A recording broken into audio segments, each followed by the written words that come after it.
Welcome back to the Project Reinvented podcast. I'm your host, Lachlan John McRae. We are in for a ride today as we dive into the heart of men's work and personal transformation. We have got a true powerhouse in the arena. In today's episode, I get to talk to Blase Grinner, who's a true force in men's work, both in Australia and beyond. He has committed to redefining the essence of manhood. Blase is all about shattering stereotypes, proving that being a man is a journey that is rugged, diverse, and deeply personal. He's here to flip the script, showing us that the new way of manhood is about integration, where spirituality meets career, success, fatherhood, and raw, authentic expression of emotion. Now, Blase Grinner is a men's transformational coach who isn't just talking the talk, he is walking the walk. His mission is nothing short of inspiring, to ignite a generation of men who live life by their own rules. In our conversation, Blase spills the beans on his own journey, from addiction to finding spirituality and building genuine connections with other men. We're talking about the nitty-gritty, the hurdles of quitting alcohol, the crucial role of building male bonds, and the game changer that is MindFit. His mission to fortify men's minds and open up their hearts. So please, let's welcome Blase. I've been following your journey for a number of years now, and the wisdom that you have is unbelievable. The content you create is unbelievable. But obviously, to get to this point, you've had to go through a lot of your own difficulties and, and healing. But if you look at from a perspective of your current understanding, what role did your childhood play in, the person you became, particularly the limelight chasing tradie that you said that you were? Yeah, man. There's many moments, man. So first I'll just start with like the environment I was born into. So Kiwi born, but grew up in Australia. So in Australia, there's a massive drinking culture. And so the media here, they've got this a beer in Australia called VB. And all through childhood, all the media would say, if you've done a hard day's work, you need a big cold beer, and the best cold beer is Vic. And they would just plaster all of this. Alcohol was the thing that you had with celebration. So that limelight chasing was like alcohol was always part of a celebration. And then there was a lot of things that I got to celebrate in my life, milestones and birthdays, all that kind of stuff. But one of the big things that led me to that limelight chasing was rugby league. So I played high-level rugby league, and that involved a lot of alcohol as well. And so that limelight chasing was, we'd like chase to be the front man on the footy field and the biggest and the toughest and the strongest and the loudest to get the accolades and the attention from women, and also the pump up from the mates on the sidelines. And then that sort of same methodology and ethos then correlated into the party days, the party scenes, going to the pub, being the loudest, and all of that kind of stuff. So that was definitely one aspect to it. And then the other one was because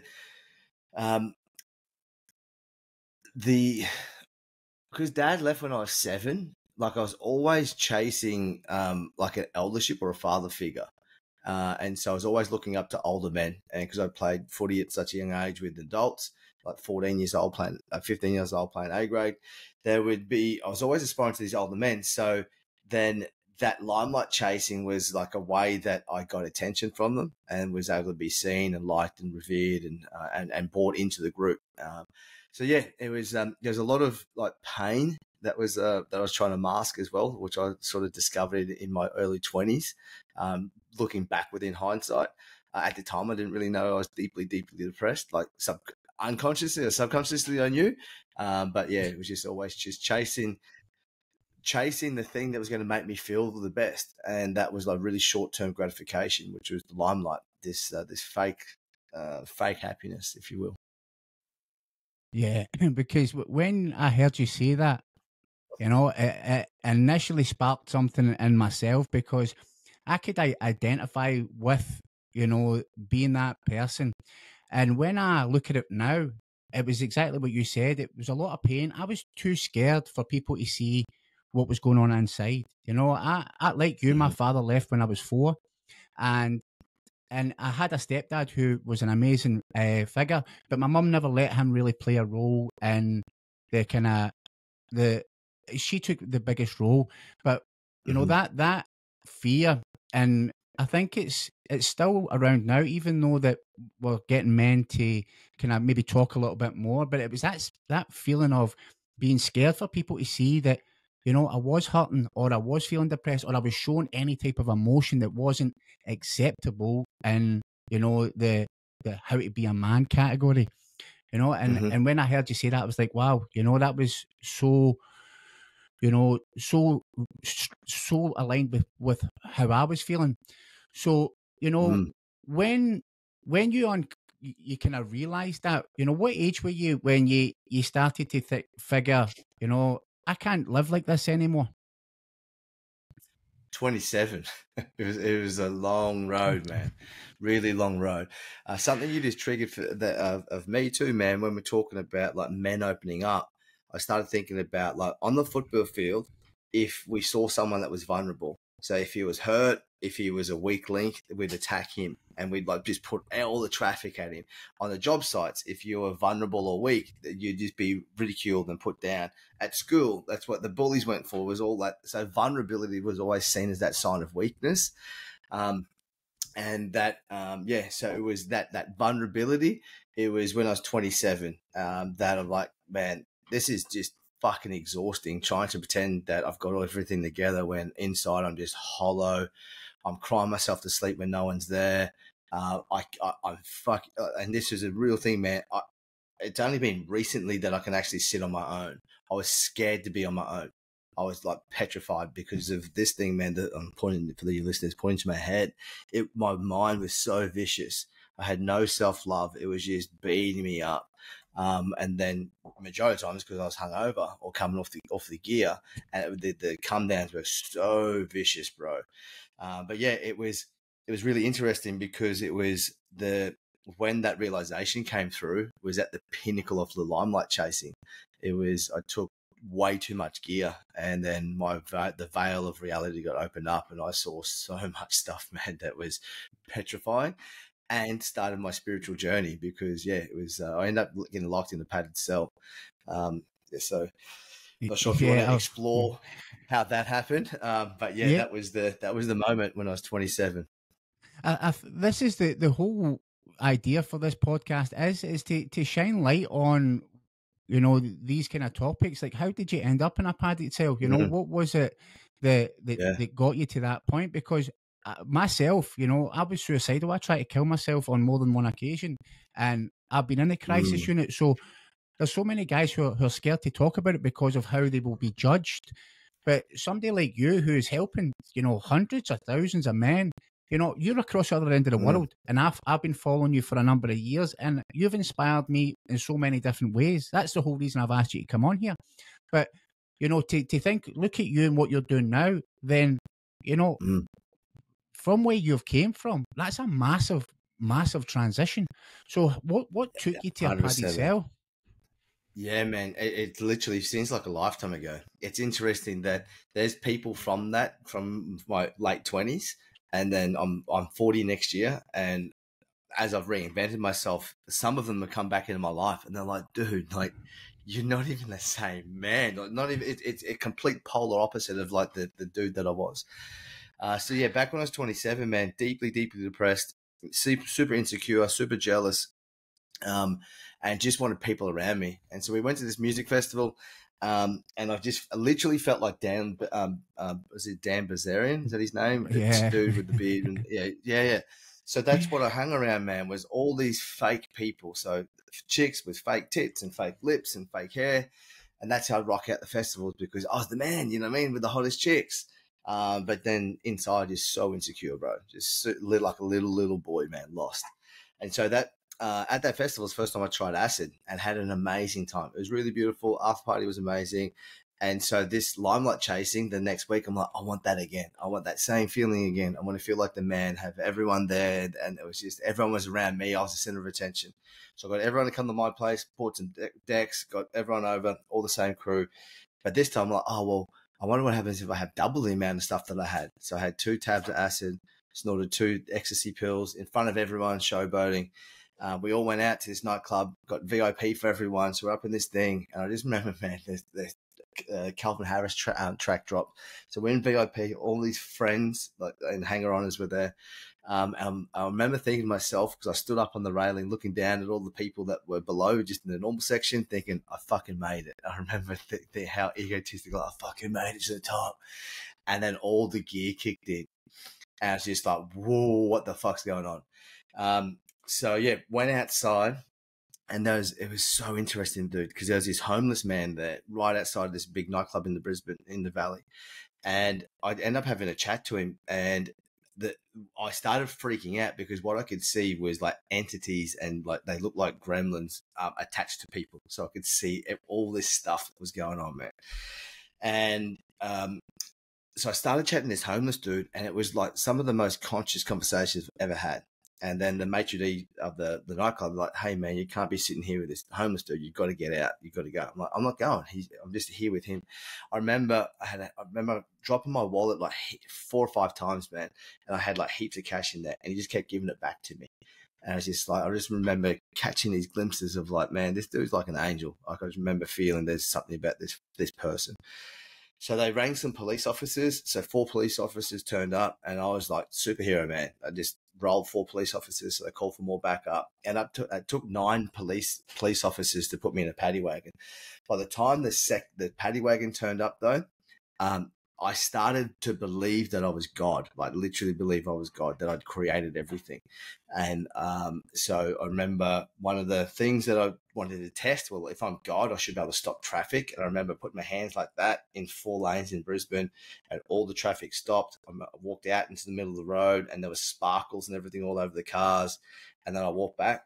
Not sure how fast that happened within my mind and what I saw, but I literally, to this day, it was like a direct experience. I believe wholly and solely I did that.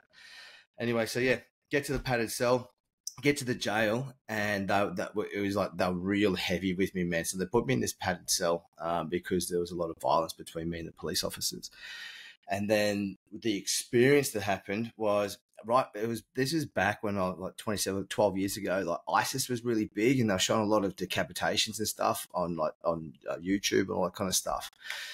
And they were really heavy with me. So when they put me in the padded cell, this dude put his foot on my neck and took like my chain off and my watch, and he was just being really, really, really heavy with me. Then part of the hallucination with the acid was in Brisbane Valley, there's a lot of like crackheads and meth addicts and all that kind of stuff. So there was other people in padded cells that were locked up, and they started like screaming coming down. So there was like chicks screaming, dudes screaming, and like horrific. Like it was yuck to be around, man. But I believed that everyone that was screaming were my family members getting murdered by ISIS. I'd created that story in my head.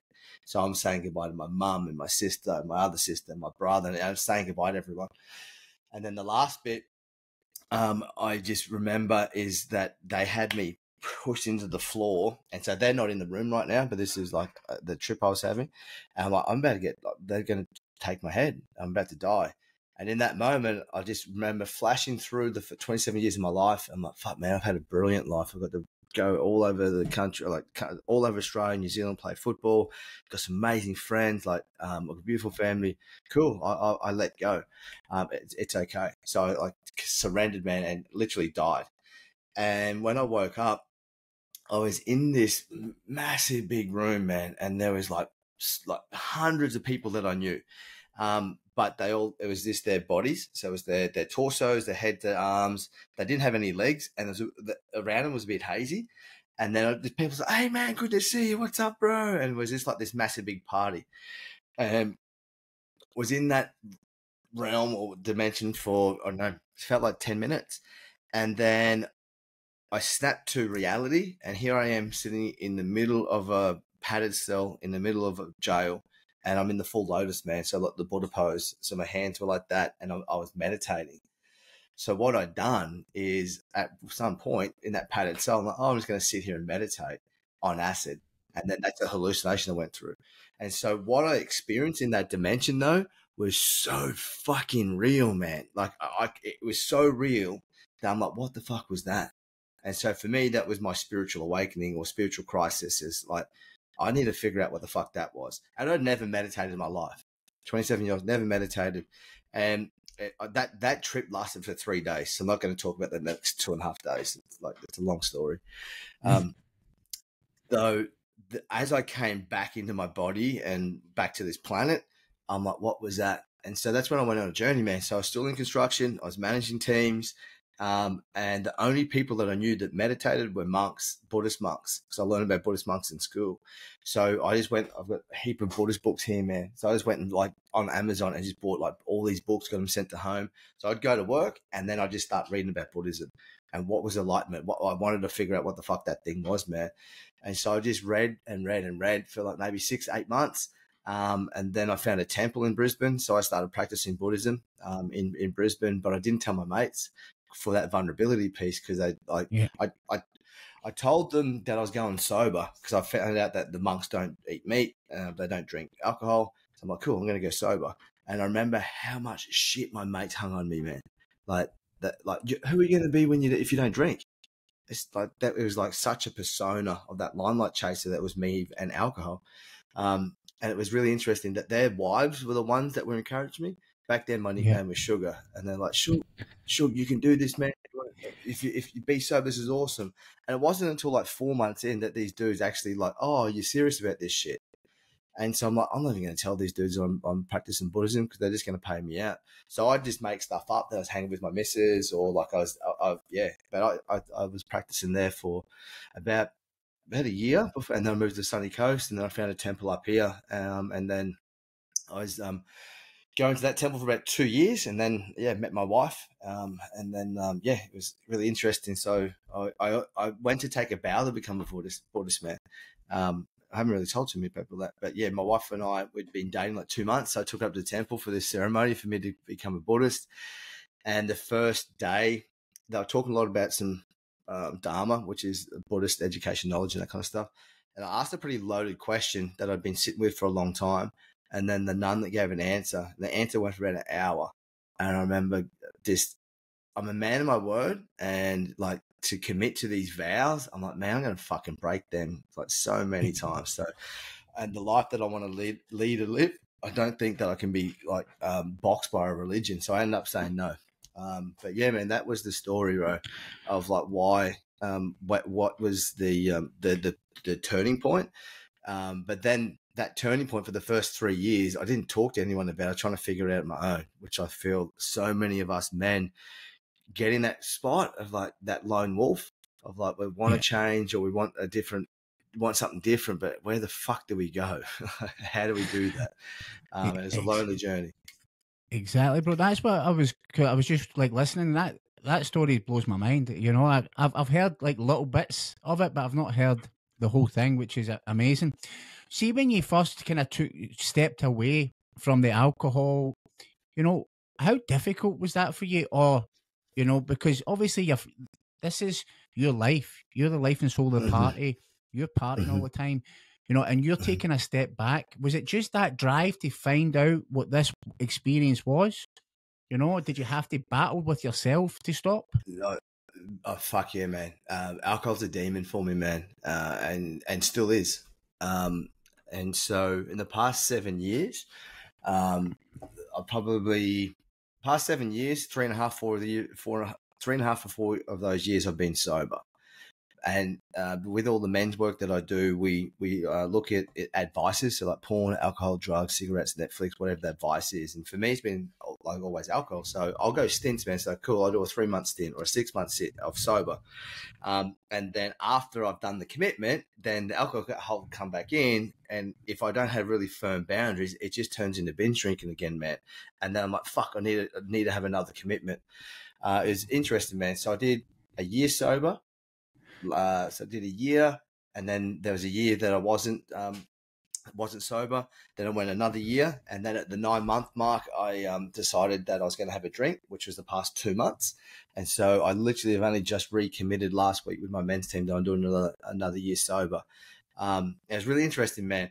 And I unpacked this for weeks and weeks and weeks with my men's team because I really wanted. I've just bought my first house at 39 years old, and there's a big story, the money story and everything I've had to go through to get to this point. And all I wanted to do was sit down and have a whiskey with two of my really good mates. That's all I wanted to do, just to celebrate that moment. And so many people challenge me. It's like, well, why do you have to have the whiskey? And I'm like, I don't have to. I just really thoroughly enjoy whiskey. I enjoy the taste, I enjoy the conversations. I enjoy cigar as well. But it's a sometimes thing. And so it's nice that I was able to do that, have that moment, and then I've just gone back sober again, man. So to answer your question, it's been really fucking hard, man. I remember one time, and it was one of the first times I committed to really going sober. And I think we had the two boys then. And I went to 1770, this really beautiful place in the sunny, in Queensland, bro. The sun sets on the water. Took my family up there, got an Airbnb, and just like, just go take the family on holiday to celebrate this sobriety. What I didn't realize, the Airbnb I booked was straight above this really beautiful tavern. And on Sunday, I had a Sunday sesh, live music. It was just the exact beautiful scenario where you'd have a beer. It was like on the water, on sunset, on holiday, live music, really beautiful, chilled crowd. There's no dickheads. There's all families. And the scream that was coming from inside my body, man, to have a drink, it was so loud and vicious. It was like, it was like getting off drugs. It was really, really, really hard. And the way I got through that, man, was just went into one of my men's teams and just did a Facebook Live and just openly just said, I'm fucking struggling. And like, I remember I was really angry as well. Like I felt like I was missing out. And then it was just really beautiful, man. One of the men was he was watching their live, and he just said, hey man, keep going. You got this. You're inspiring me too. I wish I could give up the booze. And it's like, fuck, cool. If I can just keep going and just get through today, maybe I could help other men as well. So then it became that it was just one day at a time, man.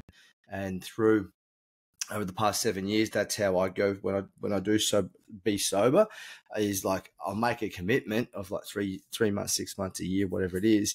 But then I just take it one day at a time, man, and just make alcohol the demon or the enemy. It's like, not fucking today. And it was really interesting too, bro. I had a really, especially being a men's coach and coming into this line of work, it was really challenging for me to say that I had a problem with alcohol openly and on social media, and to my friends and family, that kind of stuff, because I felt like something that was bigger than me and that this thing had me.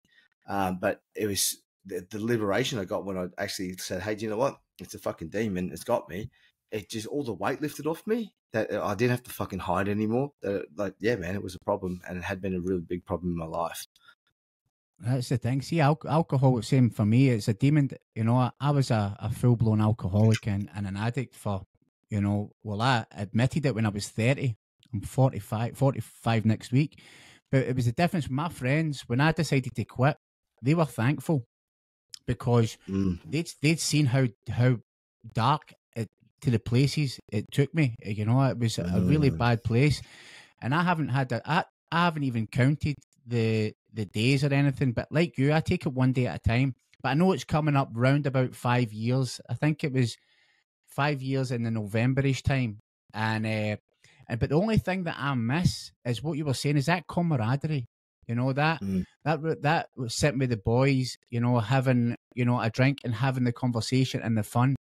And I found now that when they're still all drinking, and for me, I feel quite lonely a lot of the time, and not like as in poor me lonely, as in connecting with, because I think it's important for men to bond with men, and we'll get into it because this is what you do with your work, and a lot of the stuff that you have posted and you talk about, it's inspired me to actually look at this, like even some of the posts, which you do short posts, and it prompts me to start questioning, myself and the situation I'm in, and it's difficult because I'm trying to balance a family, 2 beautiful children, I have an amazing wife, and I know that I can never drink again because my wife would leave me, but I don't want to anyway.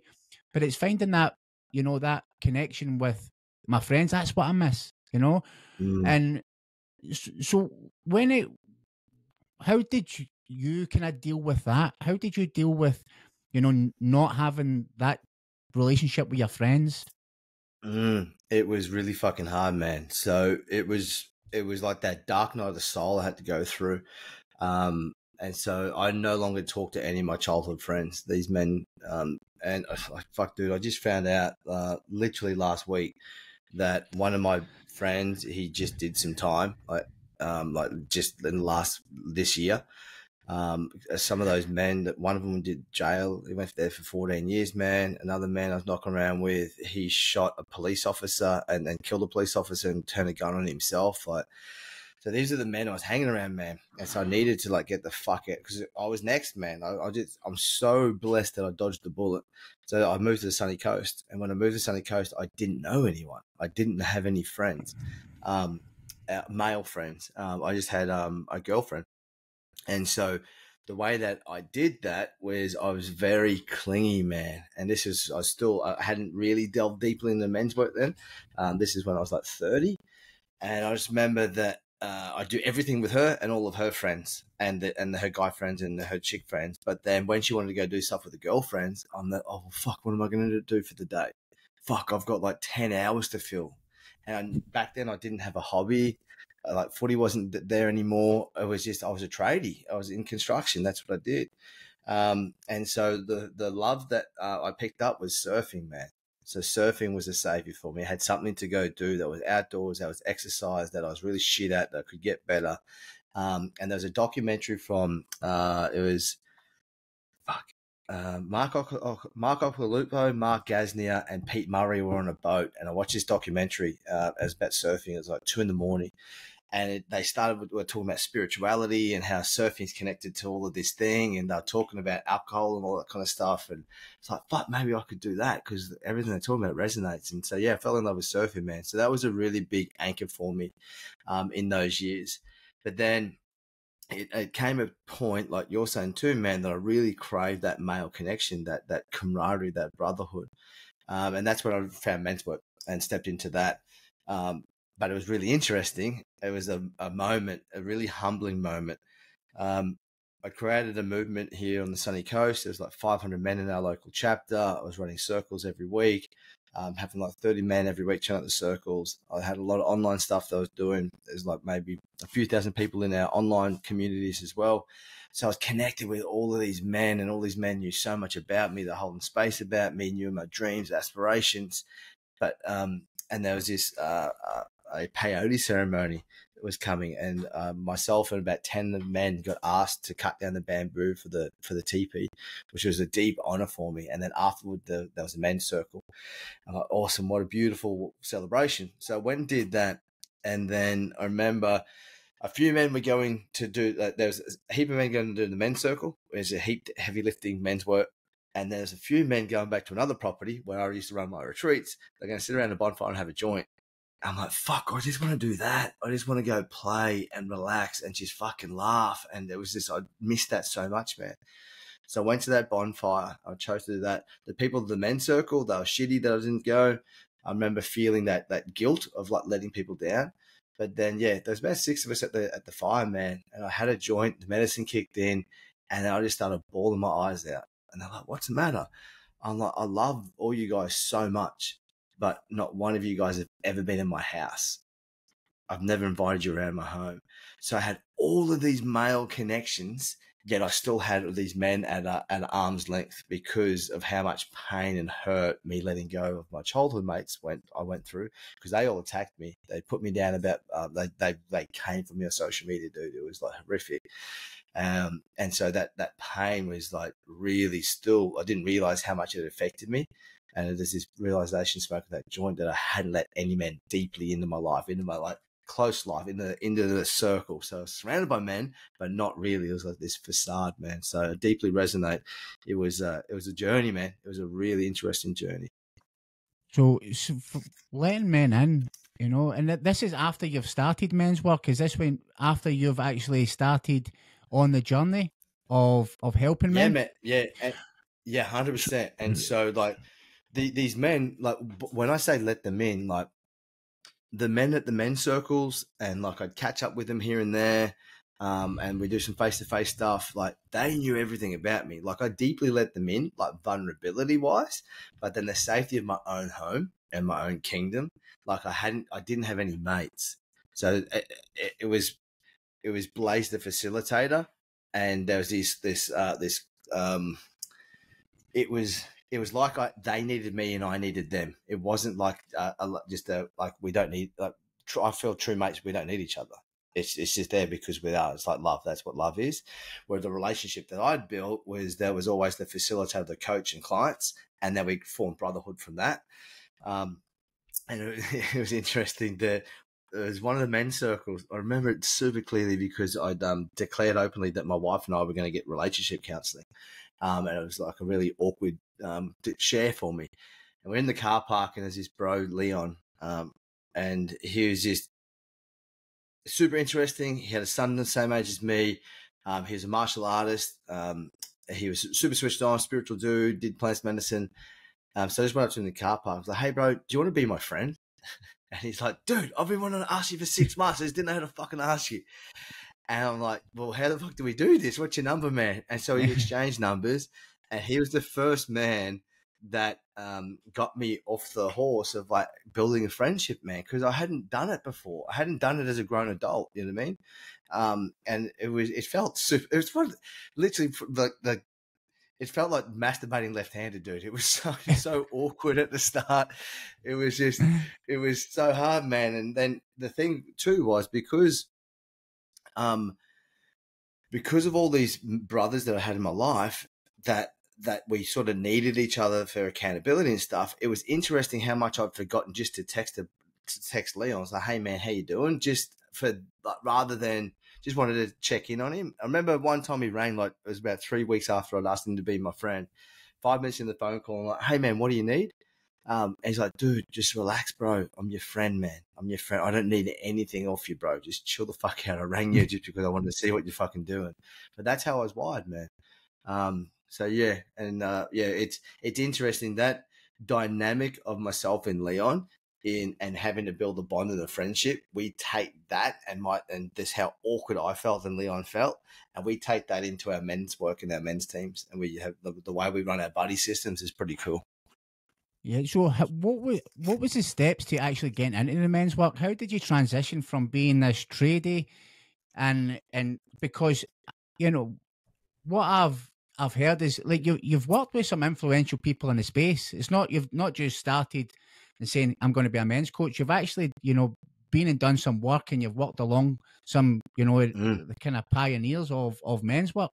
So how did you transition from that into men's work? Yeah. Yeah, wifey, bro. My wife. So I started with personal development. She did, and for any women listening to this, and for any men, for any women, this is how you get your man into men's work. For any men listening, I'm going to share my thing because I was a little boy kicking and screaming. And I just want to let you know that back then she was my partner, not my wife, but my wife saw something in me that I couldn't see within myself, and she called that forward. And if she didn't call that forward, I would never be where I am today. And I have all of this journey and this path that she opened a door for me and give me a polite kick up the ass, which I needed. So yeah, my wife, the way she did it, man. So she was following Preston Smiles for ages, and she's done personal development for like fucking 20 years, man. She's been in it way longer than I have. And yeah, so Preston Smiles had this. She goes, have a look at this dude. And he's got had a YouTube channel, and there's a video about calling in your one. And we just met, and it super resonated about how we met each other, that kind of stuff.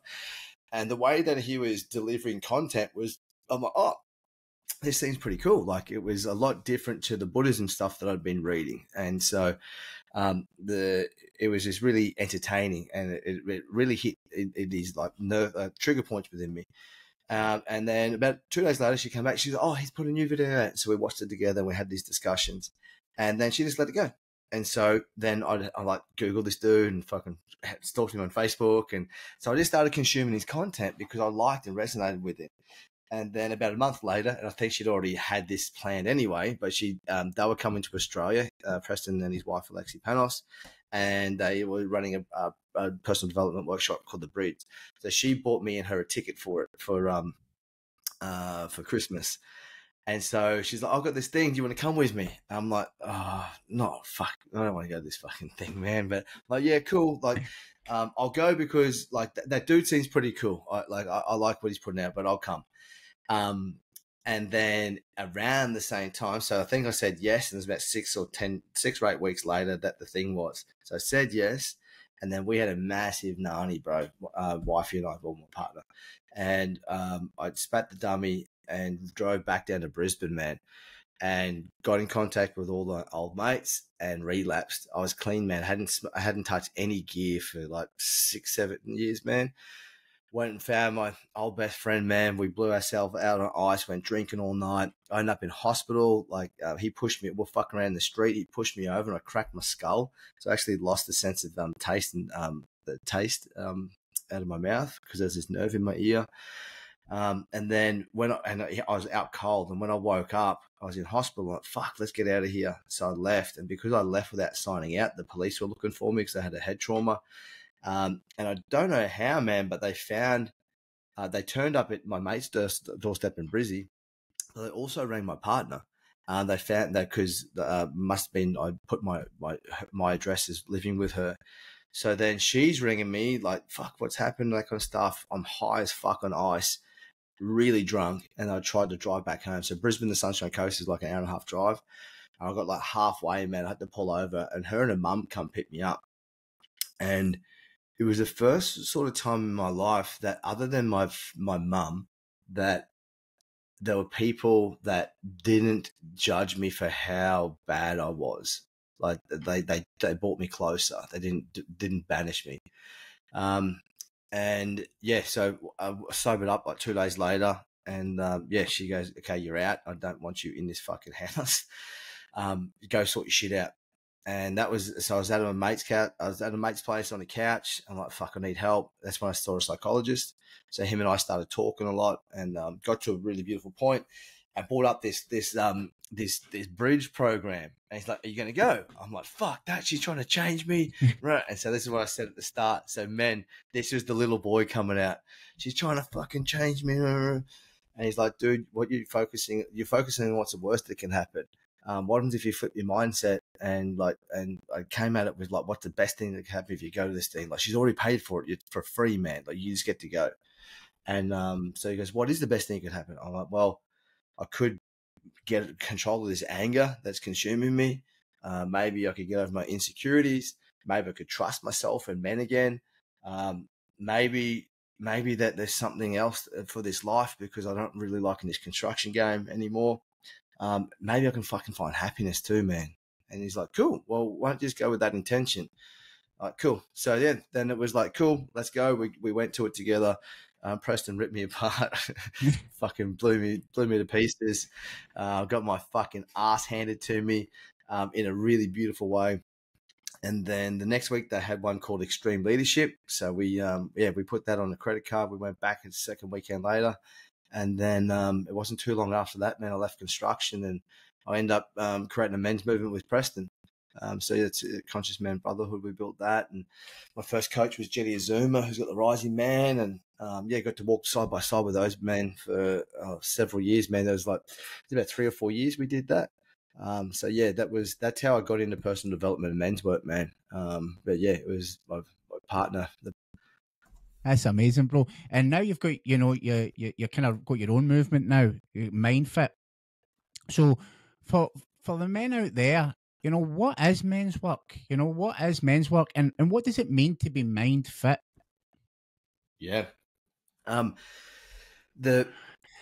As men, we know that if we want big muscles, we go to the gym. And so back when I relapsed and smoked ice, and I was like, in that crisis moment, here I am on my mate's fucking couch, met the woman of my dream. She's kicked me out of home. I've relapsed fucking smoking gear.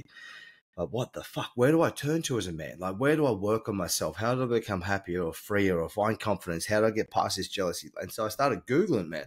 Like, literally, where the fuck do I go to for help? And everything that come up back then was see a psychologist or psychiatrist. Now, I didn't want to go to a psychiatrist because I didn't want to get on medication. So that's when I went to see a psychologist. He was fucking amazing. And I don't knock psychologists, but he only got me so far. And then as a man, I want to sink my teeth into some stuff. Like, dude, and I was asking him, like, man, and yes, I know that I'm an overachiever, but if I find something and it's fucking working, I want to do more. Like, fuck, this is good, man. Give me something like in between this next 2 weeks. What's something I can do every day? And I was trying to get him to give me these things to do. And got to a point like, bro, I can't help you anymore. Like, you're good. And I'm like, well, I still don't feel fucking good. And I've only told you about 70% of the truth. And the reason I only told him about 70% of the truth is he sat there and listened to me talk, which was amazing, and it allowed me to open up, but he didn't tell me anything about his fucking self. And so because of that, I didn't build any trust. I couldn't fully fucking trust him, you know what I mean? And so that's why I love men's work so much. And the way that we teach with the MindFit Gym and the work that we do is there's no man above or below. We've all got shit going on. So myself, the leadership team, we all play full out as well. So that's why Mind and Fit, just like muscles, and we got to keep doing the reps. We got to keep strengthening that. But the biggest aspect of MindFit for us is that it's not just all head, that we actually connect the head to the heart. And so I have that heart-brain connection because that's where we want to be coming from. So not too logical as a man, not too emotional as a man, but right in that sweet spot. There's a tattoo here. It's the exact representation, man, from that middle spot. So that's what it means to be mind-fit, man. Strengthening, flexing the mind, and connecting to our heart. Amazing. And just for anyone listening, there will be links. We'll talk more about MindFit as we go through, but you will have a link here to connect with Blase and his team. So, when you've got into this kind of men's work, in my experience, I find that many men struggle and they're unclear about the direction or their vision in life or their purpose in life, for lack of a better word. How did you navigate through that, and, looking at your life in a bigger picture? Because when it's all new to you and you're trying to kind of plan for the future, how did you look at that part and say, right, this is the direction I want to go. This is how I'm going to do it. This is what it means to me. Yep. So I tried to do it by myself at the start, and that was really fucking challenging because I didn't know what I don't know, and people don't know what they don't know. And so I was a tradie, had all of this knowledge from Buddhism, and I'd been doing all this stuff, and I was just like I remember sitting in my ute. I'm like, I'm not sure if this is for me. And this is after we did the extreme leadership with Preston. So I started asking some really big questions of myself, and I started journaling. Who am I? Why am I on this planet? And then I started just journaling. And then around the same time, Preston dropped a men's program called Man Cave. So I went and did that 3-month online program. And so within that, he had frameworks about 10-year vision around purpose, around relationship, around values, about legacy, about direction. So there was things that we would go through and work on to bring all of that up and out of us and then be held accountable.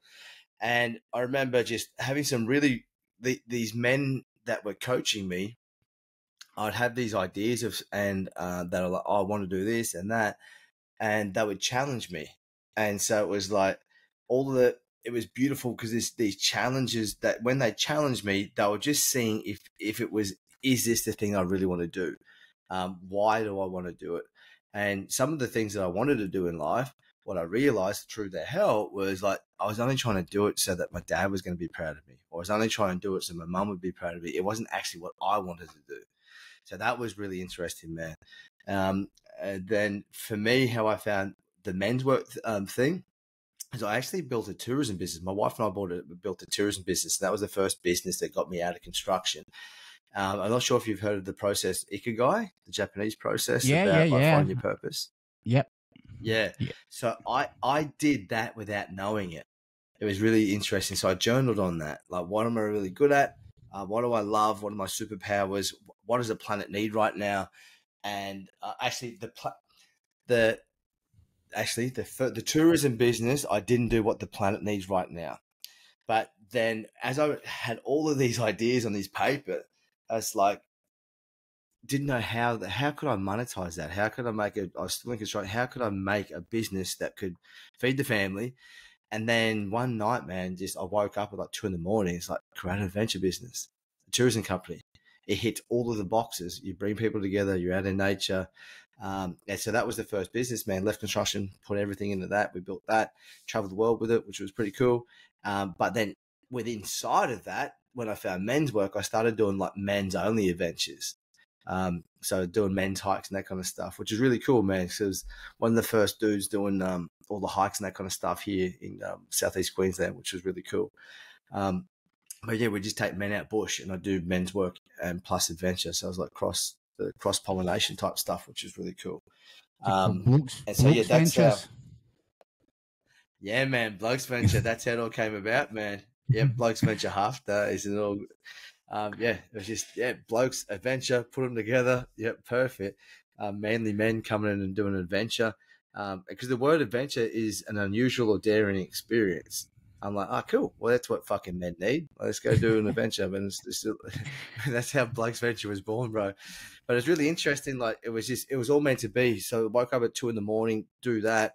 By 7 o'clock that morning, I was just riding for like 5 hours, man. All the business plan came out, all these adventures came out, like it was all there, dude. And it's like, hey, wifey, we're gonna go do this. She's like, yep, I'm in. So yeah, that's amazing. But then, yeah, the thing though, that man was so I had this idea, and a lot of men get these ideas, but the thing was that they don't back themselves. They don't take risk because they don't have people around. They don't have a solid fucking support system to back them. So that's what I had. I had like these gangsters in men's work, man, as my teachers and my mentors, and some really solid men in these programs around me. And as I'm processing all this and researching everything, that they were giving me advice of like how to start a business and do this kind of stuff. And so I had some mentors around me that were helping me along the way. So it wasn't just me trying to figure this out. There was times it was like, fuck, man, I'm not sure if I should do this, because my wife was pregnant with our first child. Like I remember it all went south too. Back then I didn't know too much about business. It was about 7 years ago. So I remember putting like 20 grand into marketing, and we hadn't even run an adventure yet. I hadn't even done all this. It was just buying shirts and all this kind of stuff. And I hadn't even done a retreat. So I was just really, really immature with business. And I put a coaching program out to try and make some more money, and it fucking failed miserably, dude. I had one person sign up. I had to give them the money back to this group program, and just felt like a failure. So I wanted to throw the whole thing in and just go back on the tools. But yeah, these men were just really beautiful just to hold me accountable and keep me on path. And one of the biggest things that was my downfall is I was comparing myself. So here I am, first time, it was actually the second time that I went out in business for my own, but the very first time sort of left construction to go out in business on my own, and I'd failed, and I thought, oh, I'm going to pack it up. But these men were like, dude, that's business, bro. We just dust ourselves off and go again. But yeah, what I was doing, I was comparing myself to these other men that had been coaching for 10 years, 15 years, and wanted to be there straight away, not realizing I needed to sharpen my teeth. I'd had to learn, and that was the lesson for me. So that's when I became part-time coach. So I was in a high visi on job sites and started shooting social media. And it was really interesting because up until then, everyone thought that I was just a coach, because I never showed them my construction background, how I was actually providing and paying the mortgage and feeding the family. And it wasn't until I showed everyone all of me, and it was openly on job sites doing the stuff at Smoko and everything while everyone's in watching social media. I was making social media. That's where the business sort of started to take off, man, because then I was just me. I was authentically me. This tradie that was a coach that wanted to get out of construction, and I wasn't hiding it, man. So that's how it all took off. That's, and to hear that is amazing, because I think I've done the exact same thing, trying to compare myself to even people like yourself, and I've had a couple of failed attempts. But that authenticity, how important is it, for men to understand that they are enough. They just have to, they just have to let people see them for who they are, and and take that risk. And because I'm a big believer is that people don't dream big enough. They only think about what they think is possible, and a lot of time they don't think outside of what they believe is possible. So it's to encourage men to dream bigger, and to, like you said, you cut your teeth and you got back in it, you wanted to quit. But how many men, and that's what you help people with, right? Is how many men just have that one attempt, they fail, and then they say, oh, that's not good. Whereas if your dream's big enough and you want to keep pushing to it, how important is that? It's just to keep going and just not quitting. 100%, man, because that's what the coaches, the mentors, and the men in this men's work space, that's what they kept saying to me. Nothing is below you when you're chasing your purpose. And nothing's below you, man. Nothing's below you. Like, if you want this fucking bad enough, you'll fucking find a way, dude. And I had to, bro. There was a time that I had 3 part-time jobs. I was towing caravans from the Sunshine Coast to the Gold Coast, so 3 hours or 6 hour round trip. 1 day a week. I was back on the screed, and this was the big one, man, because I was a boss in construction. I was a site foreman, then went to back on the screed as a concreter. So I'd like dropped massive amounts of pay, and then here I am going from a shot caller to then a labourer. So I had to work through all of that kind of stuff. And it was really interesting that one of my coaches said to me, he's like, bro, if you want to help men, and there's these concreters, like, are they like manly men? I'm like, dude, like a lot of people in Australia call them concreters.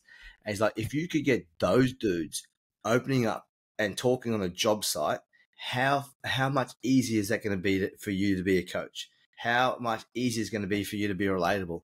I'm like, fuck. So here I am, back on the screed in construction, in concreting, knowing, and they reminded me that I'm on fucking purpose. This is all a stepping stone to get me to become a really good coach in the men's workspace. And within maybe 3 weeks, I had this crew, man, talking about their dreams. I had concreters that were fully fucking tatted up, man. And I'm like, what, if you weren't doing this, man, what were you doing? And this massive big dude was like, bro, I'd love to have a florist. And it was like, I love flowers. For a big burly tradie to say that for all of these men, man, it was so cathartic. And it was beautiful because I told them, I'm not going to be here. I'm not going to be here. This is what I want to be doing. And they were super fucking supportive of it, man. And I've just started jiu-jitsu 7 months ago. And one of those concreters from back then, he's training at the gym, man. And so we've come back together and got to see each other. And it's just like so fucking good to see that dude, bro. But yeah, why I'm saying all that is I had people in my ear telling me not to fucking quit.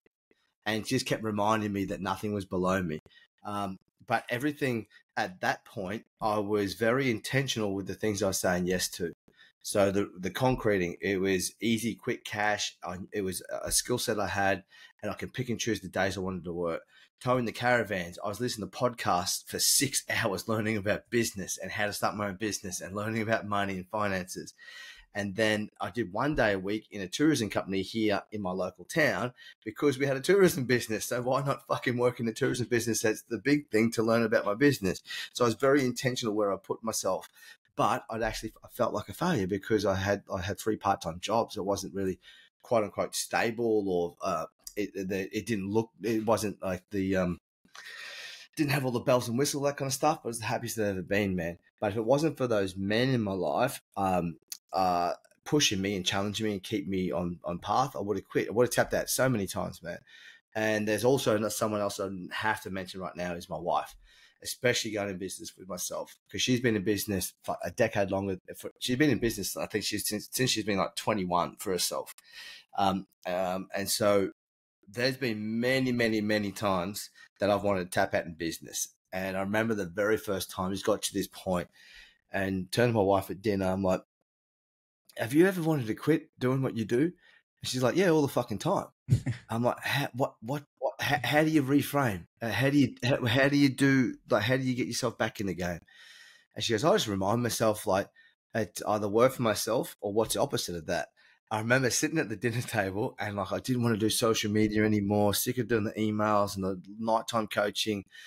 And then I'm like, I could do all of that, or I could go back on the screed or I could go back to construction. I'm like, yeah, fuck that, man. Get the tail out between your legs. Stop playing victim. Get back in the fucking game, man. So she's been a beautiful, like, just this beautiful, like, essence in my ear as well. So I've got like, really solid men, but she's always give me some sound advice here and there as well, man. That's amazing too, because I'm blessed to have a wife who supported me, and I couldn't be here today if it wasn't for her. You know, many women would have left my ass a long time ago, but like you said that she's seen something in you that you couldn't see in yourself, and that was the exact same for me. I often wonder, why did she not leave me back then? And we've got two beautiful kids, but see, when all of this here, you know, with the men that I've worked with in the past, I find a lot of these men, they don't know their values.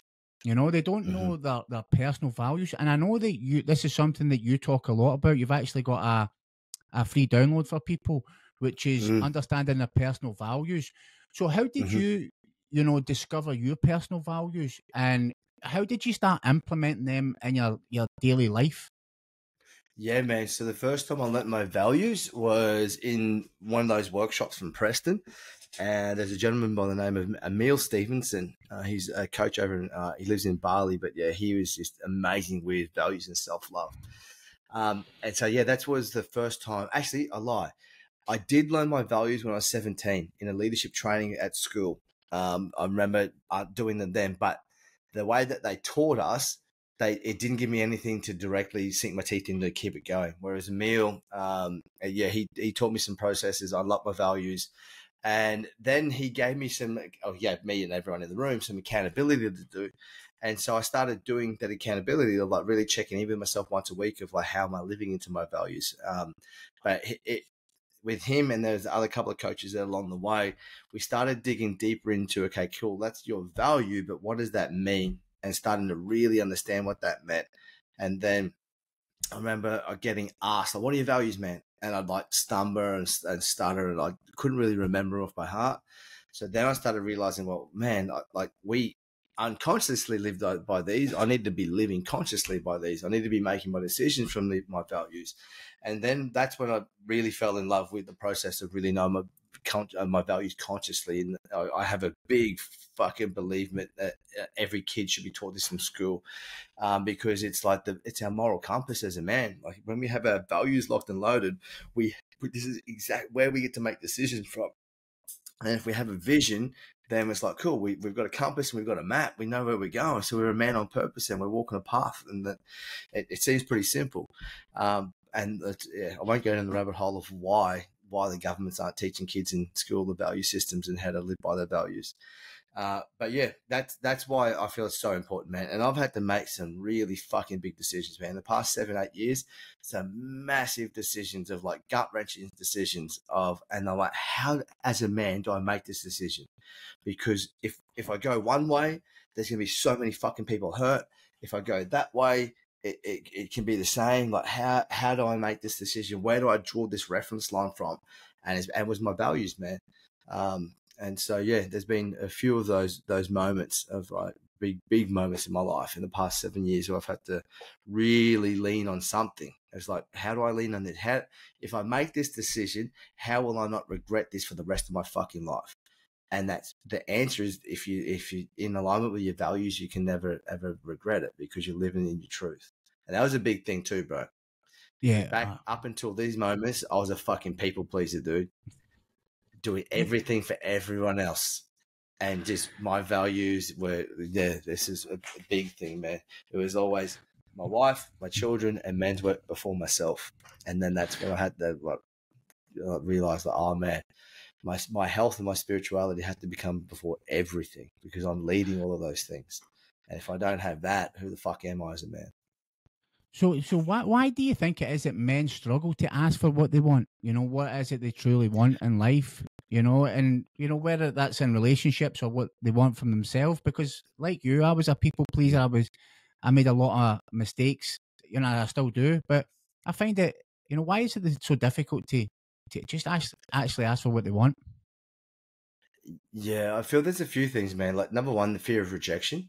And so there would have been a time tied to childhood or a trauma or something where we asked for something and we didn't get it, or like it might have been we always craved dad to, like, for me, I've always wanted my dad to say he's proud of me, yet he never has. I've never heard those words come in my dad's mouth. So, like, I'm a fucking overachiever, dude. And so that's been conditioned in me. And so I've got to really manage that, because if I don't, then my family loses out, because I just get super hyper focused doing stuff. So I think that fear of rejection is a big one. It's interesting too, man. Like, if we go like in relationships, like asking for what we need with intimacy, not just sexual intimacy right now, but like connection with our partners. A lot of men struggle with that, man. And so, yeah, there's a vulnerability piece to that, of like being raw and like allowing somebody deeply in. I know with like some mates, man, it took me a long time to really ask, like, my dear mates that I have, like, hey, I want this relationship to go to another level. Like, I want more depth. I want you guys to call me forward more. I want us to know deeply more about each other. Like that only happened like last year, man. That was like 38. I asked that of some like male friends of mine. But yeah, I think that fear of rejection is a really big one. The other thing too, man, is coming back to that. Some men don't know what they don't know. Some men have never even fucking questioned themselves, like, is this actually what or they've just succumbed to life, that their life is mediocre and this is all that they get to have, because they don't value themselves and they think this is it. This is my life. And they haven't even popped their head up and gone, fuck, I just want some change. So some men don't even know what it is that they want. They don't even know what it is that they desire. And like I mentioned before, the things that I wanted and desired, it was to impress my dad or get the love of the girl or that kind of thing. And it wasn't until I found men's work and people challenged me and seen my intention behind it or where that was coming from, that I was actually able to see, like, this isn't really what I want. This is just filling a void. I'm trying to buy love here. I'm trying to get respect here, all that kind of thing from other people rather than my internal fulfillment. Yeah. Do you think societal expectations kind of play a role in that, and what we are expected to be as a man, what we're expected to do, because I could go down a rabbit hole with the whole school thing. I probably agree with you, because the schools aren't, I don't believe that they're teaching our children to be creative and express what it is that they want. But even with, like, I was told to go and get a trade. I was never educated about, was told about university or anything like that. And, most of the people I knew got a trade, so it wasn't what they wanted. It was what we were expected to do with our life. 100%, man. Same thing happened to me in here. So in Australia, we get to grade 12 and then you go to university, and back when I was at school, it was you go get a trade or you go to university. And so and they had to pick that when you're in grade 10. So when you're like 15, 16 years old, you have to go, are you getting a trade or are you going to university? University was called the OP. Can't remember what that stands for, but you had to get an OP. And so that were the only two fucking options. There wasn't an option of find what you're passionate about and turn that into a business. That was not even an option, man. It was a trade or the university. So yeah, 100%. It's like definitely stifled and conditioned that way. Also, there's a lot. Why I feel that we are in a generation of people pleasers, where there's so many men that are just and I know this might trigger a few people, but there's so many men walking around with their fucking nuts in their partner's handbag, bro. That they've got to have her permission for everything. They don't follow their dreams or their passion. Like it's just, and I say that because I was one of those men up until I met my wife, man. And I met her when I was 32. And there's millions of men like this. So I'm not talking out of school. Though, if we look back into history, like our grandparents, like our great-grandfather or grandfather went to war. And so these men came back from war, saw horrific shit, had to do horrific stuff as teenage boys. Some of them lied to be there. And so they're like teenagers, man, having to kill people and take lives and seeing their mates die, like physically die. And then they come back. And so these men walled up. They didn't talk about their emotions to their wives and their partners just to protect them. And so then our fathers grew up with that, like, cool, dad's stoic, dad's got to go to work. And so same as us, we grew up with mum's version of what it meant to be a man. Yeah. And so that it's really, really, really stifled of like what masculinity is. What does it mean to be a man? And then we put into like the consumerism things that we've been going through as a society or as a race, like bigger, better, faster, stronger, and that materialistic stuff of like that what do you call, like the Hollywood dream, man. So go to university, like get a good job, go to university, get a great job, buy the house, buy picket fence, get the wife, get the kid, then you'll be happy. Get the boat and the car. And that's just a fucking hollow dream because all of that stuff is external of how we actually feel. And so, yeah, man, there's so many. And that's like Hollywood's a big player of that, man. The government system's a big thing. And then also I think just the generations have changed, man, from just the way that the world's working at the moment because how our dads and our dads, like they did the best they can with everything that was available to them. Yet we live in this era, the men that are alive right now, especially our age, is that what's expected of us is starting to change, man. There's more requirements on men more than fucking ever. Because back with our dads, you go to work, that's how you provide for the family. But now we're expected to do that, but we're also expected to provide emotional support, and there's more pressure upon us, I feel, as men right now. And that I feel that's why there's so many men that feel lost as well. Yeah. So yes, there's so many men not asking for what they need, but there's so many men that feel fucking lost. Like where do I fit in this world? Like what's my role here right now? I remember, bro, I'm really hands-on with my kids. And so we did calm birthing. I'm not sure if you guys have that over in the UK. So calm birthing is like hypnobirthing type thing. It's like being consciously there with the birth of our children. So I was going to the prenatal sessions and everything with my wife, and we went in the private hospital system too. So I thought it would have been a little bit different than the government system in the public hospital. And it was exactly like personal development workshops. There's like maybe 30 women in this class and 3 dads. So me and 2 other dudes. And because all the other dads are at work. Then they're teaching us all this stuff and we go into the birthing suite. And I'm like, hey, when we get into here, as we're coming in, water's broken, we're coming in, what's my role right here? How do I help? And the lady turned around to me, man, and she goes, oh, you're the dad. It's your dad. It's your job to change all the shitty nappies. And all the women laughed and like, oh, that's awesome. That's really funny. Yet this is the exact representation that I see in society right now, that there's men wanting to fucking find their way and ask, hey, what do you expect of us? How do we do that? And no one can give us a fucking straight answer, and that we're being ridiculed. So yeah, that was, had a bit of my bonnet around that. But yeah, that's a couple of answers there for you, man. So because I agree with you 100% there. Now, how does, a man unlock that authentic masculinity? How does they look at it and say, right, this is what because there's so many mixed things of what it is to be a man. You've got this toxic masculinity, this, and this, but how does somebody be an authentic masculine man? Yeah, man. So what we call in MindFit, we call it the inside out game, man. So to unpack it is a lot of men and women here, but I'll just keep it as men. So a lot of men, we're husbands, we're fathers, some of us are business owners or employees. We may be like me, a surfer, martial artist. We may do podcasts. We may be a father, a son. There's all these hats that we wear. Another hat for me was rugby league star. So there's all these hats that we wear. These hats are called identities. Now, a lot of men buy into these identities of like, that's who you are as a man.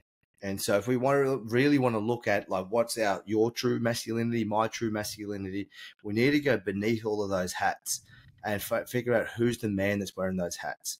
And that's what I mean by that inside out game. Is like coming back, who are you at your core? What do you stand for? What are your morals? What are your standards? What are your values? What are your boundaries? What are your non-negotiables? Where do you want to be going in life? How do you want to be like on your deathbed? How do you want to be respected or known for? Like those kind of bigger questions will get to the essence of like that masculinity. And my big thing, man, is that we can't be boxed either. And so there's versions.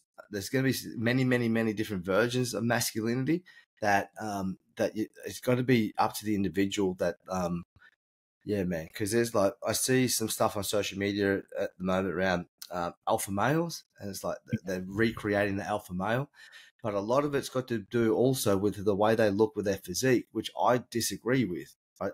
Yes, I understand to be healthy. I understand my health, but it doesn't have to go to an extreme level as well.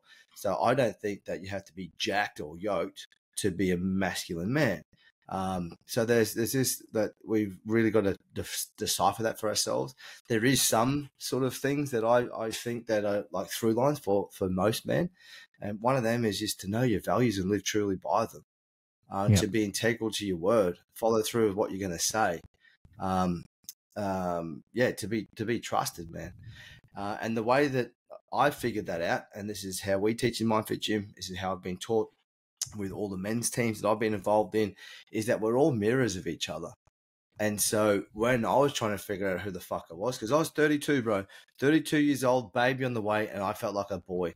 I did not feel like a man standing on my own 2 feet. I was super fucking scared. It's literally why I started a men's circle, bro. It was called Dads and Dads to Be. So I wanted to circle around with some dads that were conscious dads to ask them, how the fuck do I do this? Like, how do I navigate all of this? And so I just lost the tangent, man. But yeah, I've just gone blank. No, that's cool. Because you were just talking about how you started the men's group, but we were talking about how to be an authentic man. You know, you were just saying about yes, that's right, man. Yeah, so I was like a young boy. I felt like a boy at 32. Like, who the fuck am I? I didn't know who I was, and it was because I didn't understand myself. I didn't know what made me tick. I didn't understand my triggers. Another thing too, man, is like I didn't really know my emotions. This is a big one, bro, that I've only been sort of working the past 6-7 years with. If like I'd say like, oh, I'm angry. But I wasn't angry. If I went deeper than the anger, I felt I was feeling rejected or betrayed or something like that. So just like really getting to know myself, that was the big thing, man. And the way that I did that was being circled around other men that were on that same journey, some of them further along the path than what I was. And then I was able to, they were reflecting to me parts of myself that I'd forgotten about. And I started remembering, gathering back that information, like, this is who the fuck I am. Brilliant, mate. And that's just kind of, you're just shedding that old identity, and that's just embracing the vulnerability, you know, and that takes strength, you know, to embrace that. And what would you say about taking ownership of your life? Because for me, I was a master of blame. I blamed everybody, you know, it was never my fault. And I actually had this conversation with my daughter yesterday, and she's only 9, and I told her that she has to be responsible for everything in her life, because she was saying about the room's a mess. It wasn't her, it was somebody else. But I was like, it's your room, right? So you're responsible for that room, end of. But, and when the conversation was great with her, but when I look back and I was like, because I was saying to her, I blamed everybody, but I was a common denominator in all situations. So, you know, what role does taking that ownership and, you know, and being saying, this is fucking me, it's my fault, I've done this, or just, you know, the power of that extreme ownership.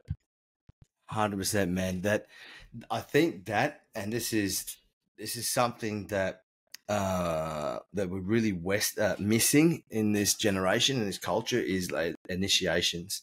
So I really feel that's when we become a man, is when we take ownership, responsibility of our thoughts, speech, actions, emotions. We stop blaming the fucking world, and we lead life from a place of doing it for something far greater than ourselves, i.e. for our family, for humanity or for the greater good. I think boy mentality, especially when I was like 32, it's like you, man, blaming the fucking world. Everything was everyone else's fault.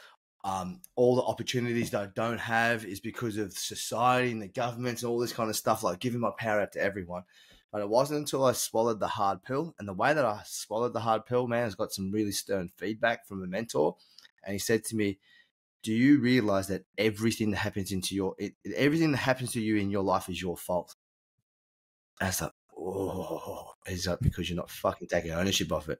The way people treat you, the way you're spoken to, the way there's no opportunities coming your way, that's all your fucking fault, dude. And it's just like, oh, damn. And so that was that big life-changing moment. Like, oh, well, I've got to go get fucking after it. I've got to take responsibility. The way that I feel is my fault. The way that the money in the bank, that's my fault. The relationships in my life, that's my fault. And so, yeah, that radical ownership, man, that was a big piece of it. And I think that's really, I really feel like that's that true line of like, cool, you want to step into manhood, you got to step into that ownership and responsibility. I think that's a really big piece, man. Yeah, and because that was when I know when my life changed, when I took ownership. And my mum she loved me, unconditionally. And when I look at, what I put her through, and she's, when I talk to her now, we have good conversations because she loved me, and she never kind of discarded me, but she would believe me when I would blame everybody else. And it was not, and that's what kind of enabled me for so long. And it's not my mum's fault whatsoever. It's totally my manipulating mind. But then, what came after that was resentment, resentment, or within that for myself, resentment to this, that, and the next thing, and you've obviously probably experienced quite a lot of resentment, and I had it even with my wife, not that long ago. And how do you deal with that? How do you let go of resentment, whether it's in a marriage or just personally? Because when I used to go to AA, they say resentment is like drinking poison and expecting the other person to die. And they also say it's a #1 offender for relapse. So resentment is a huge thing. What's your experience with that, and how do you deal with it? Oh man, it's it definitely been really present, man. And like I was like you, bro, blaming the world and resenting people for it and blaming everyone. But I'd like to offer a different perspective, especially with my marriage. So when resentment builds up from my behalf towards my wife in our relationship, I understand that I'm not taking ownership of myself. Now, what I mean by that is that if everything's running smoothly, I'm looking after myself, I'm eating clean, I'm sober, I'm taking time out, as in like I'm doing jiu-jitsu, I'm going for my surfs, I'm taking quality time out, hanging out with my mates, doing workshops, looking after myself as a man, as an individual. The resentment's not fucking there, man, because I'm happy as fuck. It's like I could be in class, you could do anything. We'll sort it out. Everything's kosher.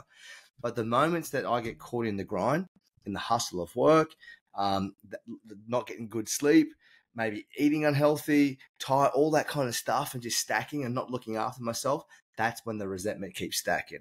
And then for me, it gets to a point that resentment turns into a volcano, explodes, and then I'm fucking trying to heal something that if I just took responsibility of myself, it wouldn't be there. If I just took ownership of my life, it wouldn't be there. And so, yeah, it's my wife can see the times, and she's like, can pick it. She picks it before I see it. She's like, you're about to fucking burn out. Like, just I've got the kids, go for a surf. And like the amount of times, man, she'll just tell me, go sort your shit out. I've got the kids. And like, because she knows, man, when I go and look after myself and I go for a surf and get in the ocean, just the salt water, be in the fresh air, not thinking about business, not thinking about the family or the kids, that I'm such a better man when I come back. So she encourages me to have solo time, bro. So yeah, I noticed that. And a lot of men notice that too, that we talk to about resentment. And that's amazing that you have that relationship with your wife. And how important is that communication? Where you know each other's kind of strong points, weak points, so you can spot each other's kind of blind spots. And and you proactively work to make each other stronger. You know, and that, you know, how did that? How did you manage to get to that point? You know, was it deep conversations, Through therapy? failures, bro. Yep. Through all of it, bro. Through failures, and yeah. So we've had relationship coaches. We've been to relationship counseling, and then we also we have a lot of tools ourselves, man. So we're constantly working on our relationship, and so we've got some really cool tools that we always lean on, man, and revisit and stuff. And one of the big things, man, was that. And this is why I highly recommend this for every couple, especially if you have kids, is that we have a regular date day every week. It's a non-negotiable, and so it comes before, it comes on top of it's as important as me going to the gym or doing jiu-jitsu, or it's like Anna's work, because it's like sometimes before we had date day, work would get over the top of it, so I wasn't making this date day sacred. And then some feedback I got from, and this may resonate with men that have this, you already have a date day locked in. And so some feedback I got from when we did relationship counseling, when we did relationship coaching, is that I was turning up to date day, but I was ticking the box like it was an item to do with my business. So I was there, but not really there. And then the feminine can pick up on the energy. And it was just, the feedback I kept getting was, you're here, you're making the time, but you're not here, you're not present. I'm not feeling your connection. So that was a big thing, man. So date day was that big thing, man.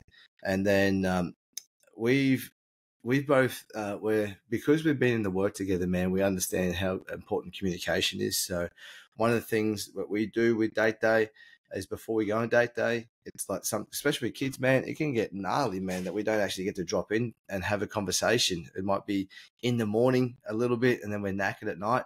So it might go 3 or 4 days without actually like clearing the air on certain things. So yeah, on date day, before date day, hey, is there anything that you want to get off your chest? Do I need to support you in any area? And we'll go through that, man. And sometimes it's like, okay, cool, we're just staying home today. There's no date day. We're going to nut this shit out.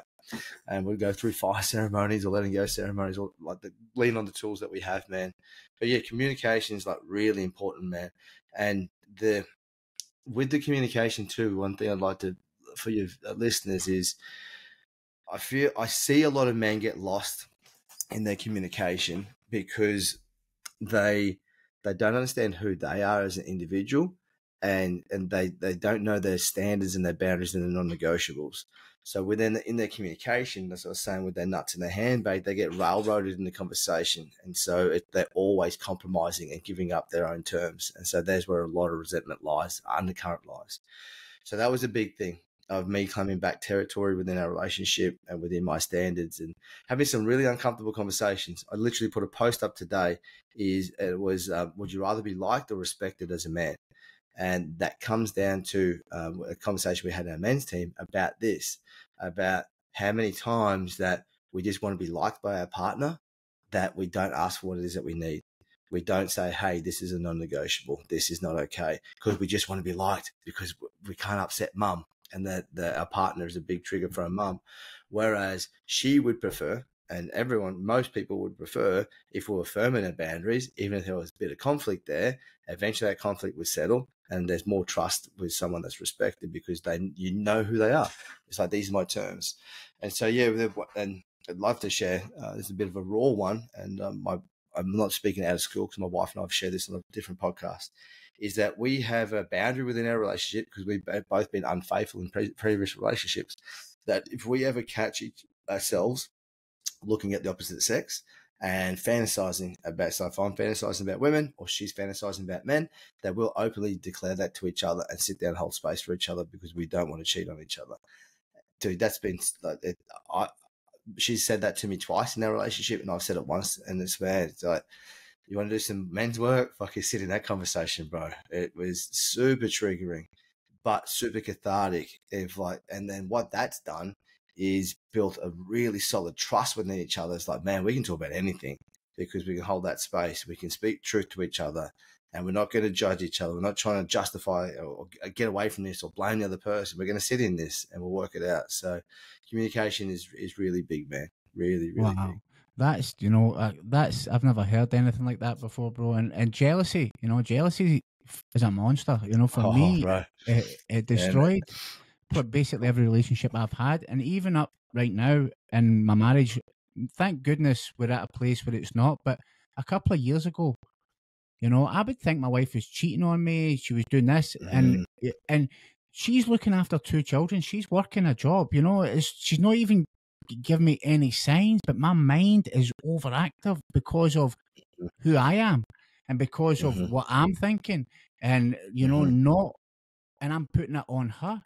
So mm. for you to speak to Melanie like that, that's another level, and that must have been hard as a man to sit there and to discuss that with your wife, Yeah, man. and Especially, yeah, like you, man.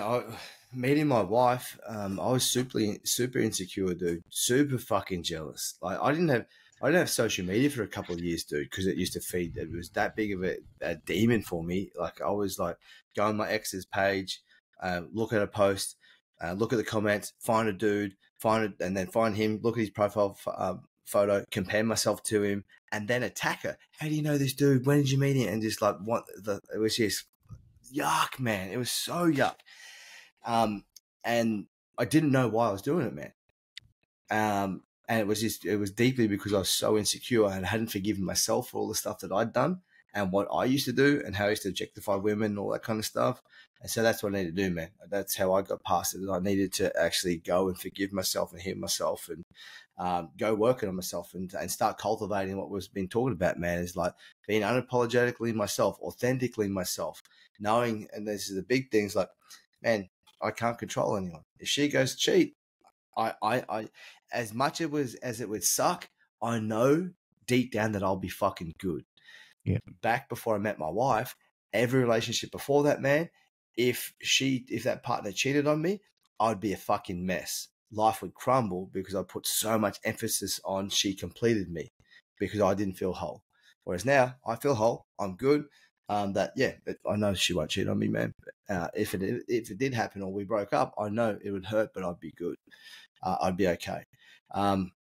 The To sit in those conversations, man, yeah, bro, it brought up a lot of stuff, man, a lot of stuff. The big thing, man, that's helped my journey over the past 7 years, getting through my jealousy and getting past it and getting rid of it, is these moments that people have hit on my partner or they've looked at her or it was so funny, man.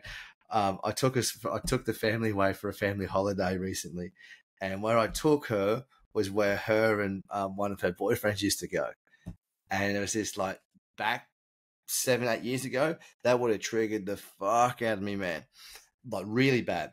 But I know it brought some stuff up for me, man.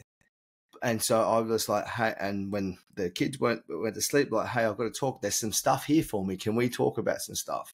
And so I was able to, rather than I used to, was sort of try and manipulate and make myself feel better through her telling me stories that were controlling.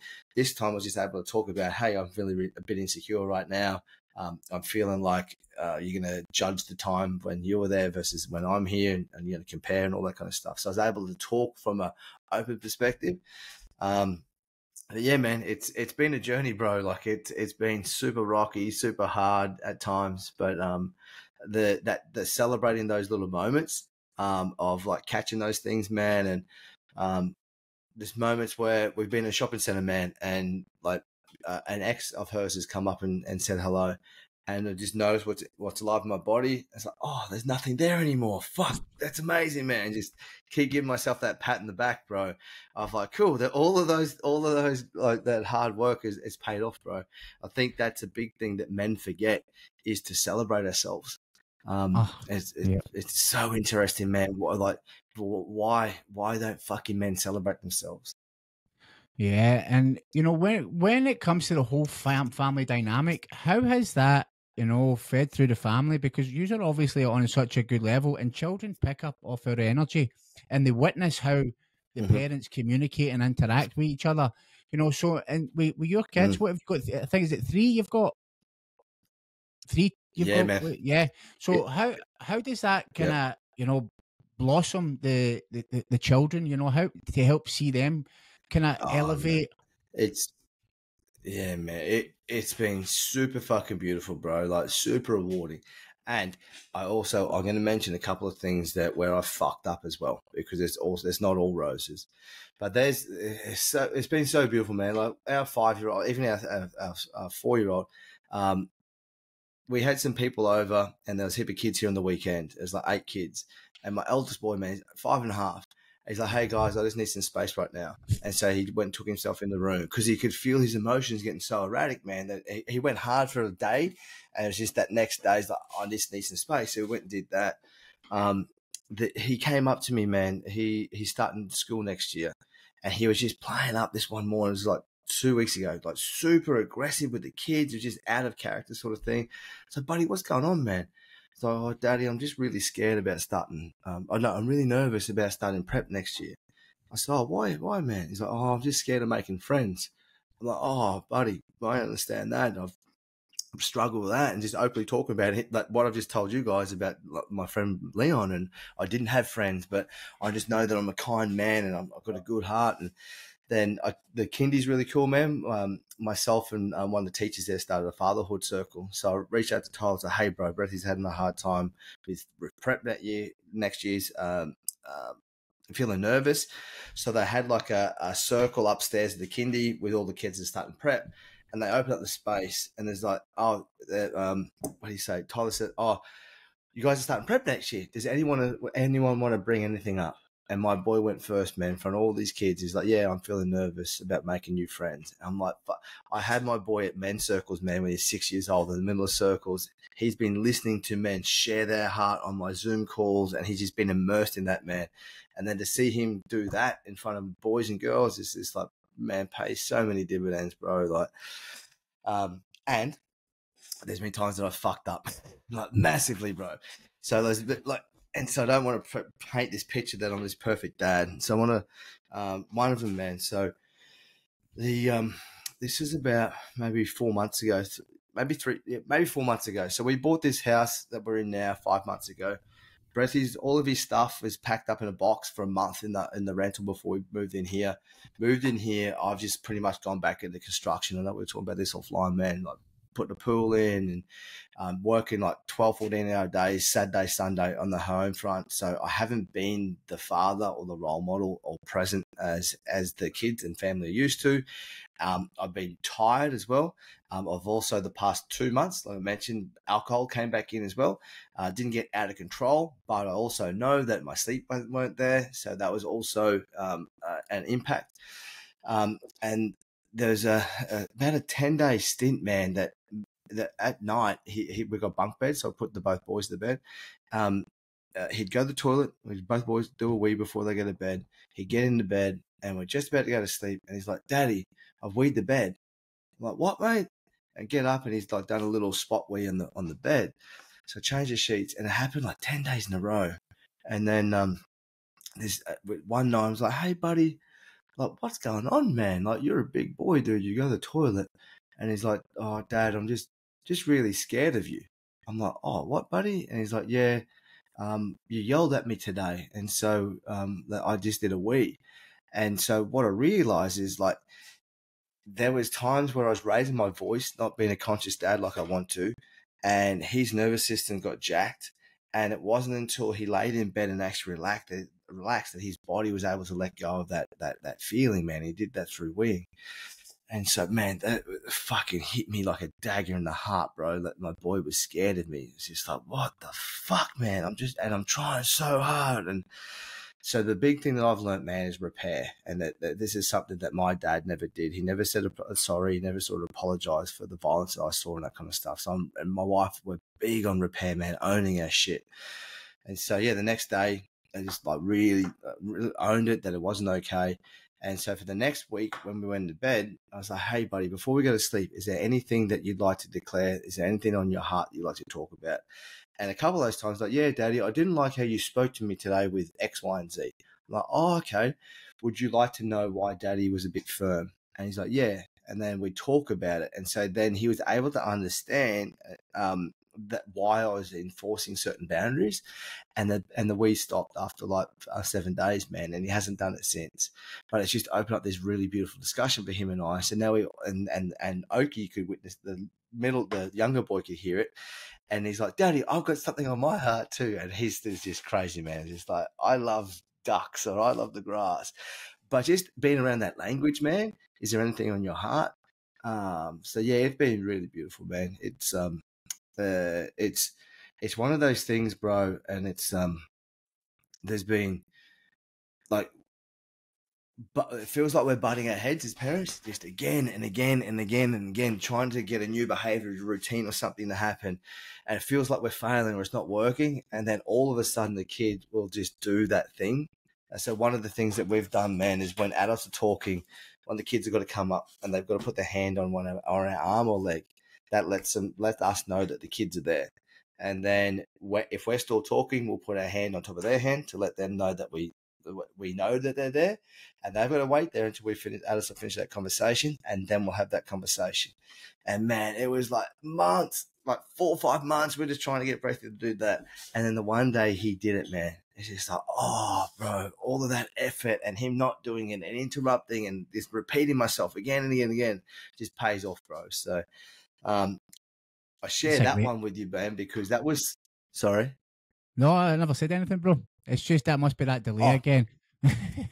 Oh yeah, the why I shared that one, man, about the hand, because within our men's teams, that was something that that we talk about a lot, of like, what's the behavior we're trying to instill in our children that's not going really good right now, and we'd all laugh about it, and we'd make light of the situation, and like, cool, we're all fucking struggling right now, we have a laugh, let's get back into it and just keep being the best dads we can. So having support systems like that to lean on and just laugh with and encourage each other has been so amazing. Like, I know that men's work has been the greatest asset of my life, for my family, as a father, as for my business and everything, man. Just having men hold me accountable.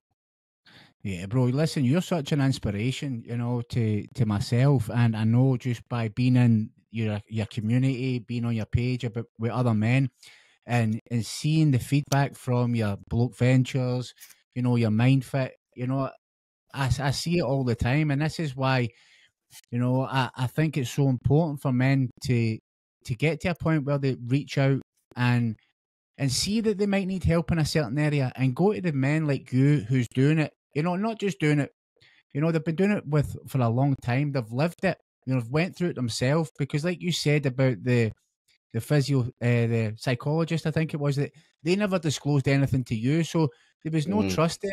But when you're going in and you're bearing your stuff, and you're being open, honest, vulnerable, and also when you're getting feedback, you're taking that feedback on, or because I've seen plenty of posts where you've done a live video about something that's happened where you've been at fault, or there's been a realization, and it's just having that awareness to be in that place to say, right, you know what, I need a bit of help, and who do I go to get it? And they come across people like yourself.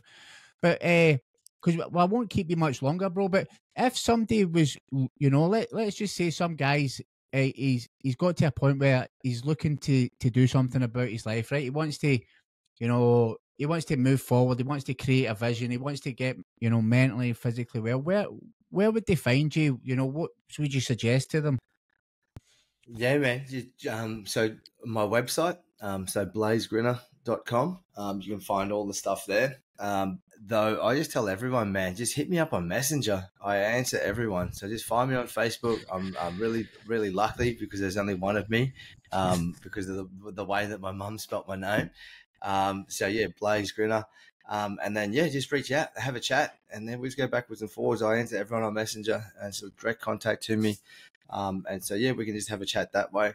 What I always suggest for people, whether it's me, whether it's another coach, is there's a lot of noise in the personal development and men's work space at the moment.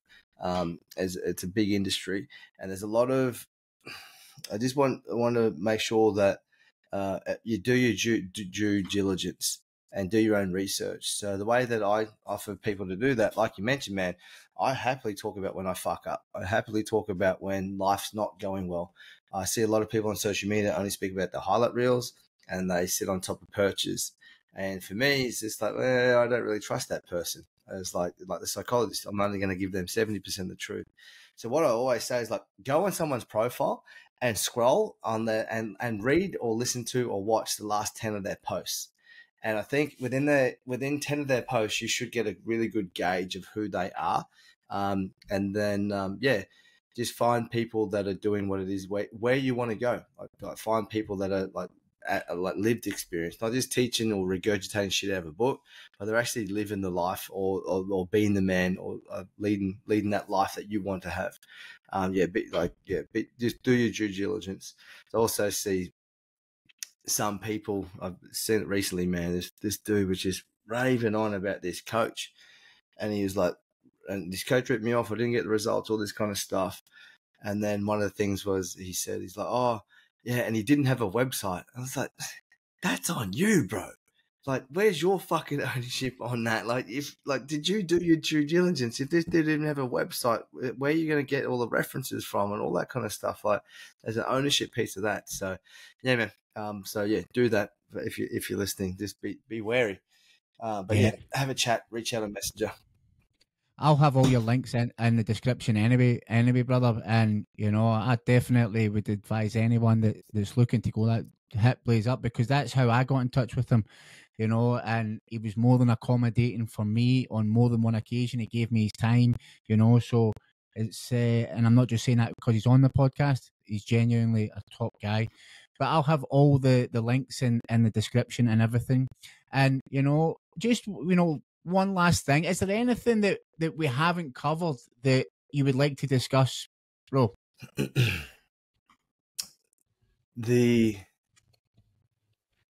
Just that first step. I know I know how daunting that first step can be. And I think that we've covered everything, but if we could just summarize everything, I always look at like the thing that we mentioned around celebration, like men don't celebrate themselves. So I just want to mention like that there's millions and hundreds of millions of men on this planet that will never ever stick their fucking head up out of the sand and want change in their life. So if you've stuck your head up and you're at the crossroads right now of like, fuck, I don't know where to go. I'm feeling lost. I don't know my direction. What's my purpose on life? How do I get my marriage back to where it was? How do I get this business going? Whatever it is, know that you're actually looking for change. And so you're at a point that to celebrate, so many men don't celebrate that. I just want you to know that there's hundreds of millions of men that will never get to that point in their fucking life. They'll just keep grinding and trudging and have a mediocre or miserable existence or just surviving. But if you're at that moment of like putting your head up, fucking celebrate that, bro. Because you act like you cannot change what you cannot see. So right now you're at this moment of like, cool, I'm looking for something different. Like celebrate that. But then don't just sit too long in those spectator seats either. You got to take action on it. So I see a lot of people like they're at that crossroads and they stay at the crossroads for a year, 2 years, 3 years, and the same shit just keeps looping and looping and looping. It's the best thing that's ever happened to me. Of finding men's work, finding a men's team, men in my life that I can trust. Hence why I've made a life out of it, because I know that I'm a better man and the people around me get a better me when I've got men holding me accountable. Yeah, and I totally agree with you there. And just with the MindFit that the program, the MindFit Gym, that's so what is it? And I know it's not just like a one-time program. It's a continuous thing where you're going to offer connection, brotherhood for as long as they want, right? Yeah, man. So it's a minimum 12 months. So it's a minimum 12 months to come into the membership. The way it works is we do weekly calls, so weekly online Zoom calls, which are group coaching.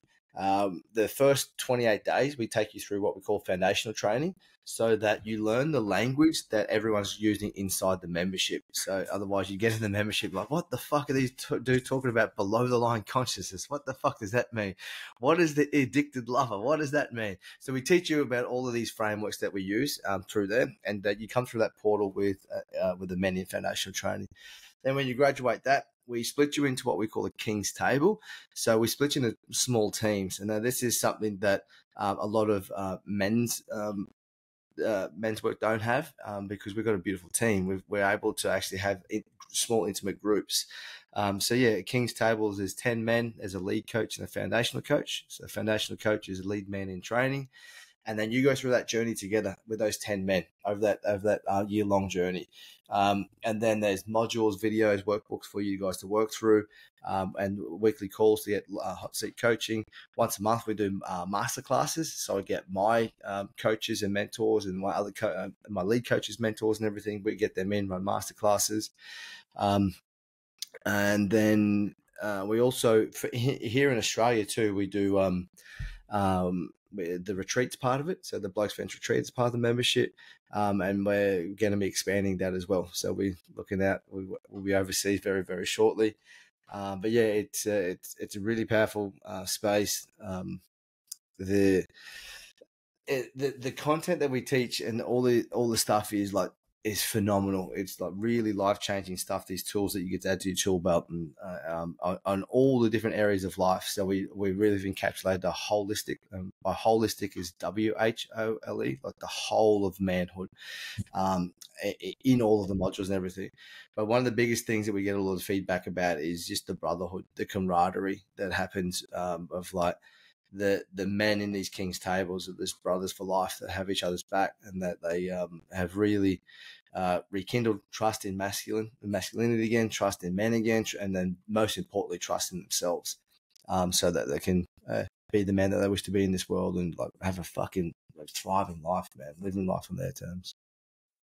Awesome, brother. Awesome. So anybody that's that sounds appealing to, because I know it sounds appealing to me, and hit him up, as he said, on Messenger, or I'll put all the links in the description.